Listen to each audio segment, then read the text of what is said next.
পরিকল্পনা রয়েছে এখানে বেগুন গাছের চারা রোপণ করব, তাই আজকে একটু মাটি আলগা করতে হবে। এই কাজটি সম্পূর্ণ করেই বেগুন গাছের চারা রোপণ করব।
পরিকল্পনা অনুযায়ী কাটাখাল বা কাটাখালী হাট থেকে বেগুনের চারা নিয়ে এসেছি, এখন তাহা রোপণ করা হবে।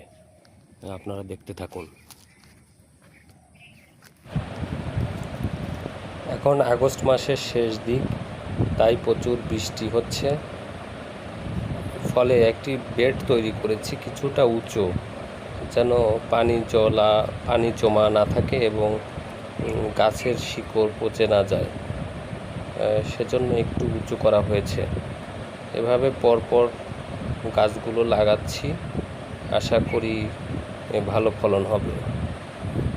মূলত সৃষ্টিশীল কাজের সাথে সম্পৃক্ত থাকতে পারলে ভালো লাগে, সেই ভালো লাগার অনুপ্রেরণা থেকেই এই কাজটি করা।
অবশেষে বেগুন গাছ রোপণের কাজটি শেষ হয়েছে। দেখা যাক ফলাফল কী হয়। ধন্যবাদ, ভালো থাকবেন।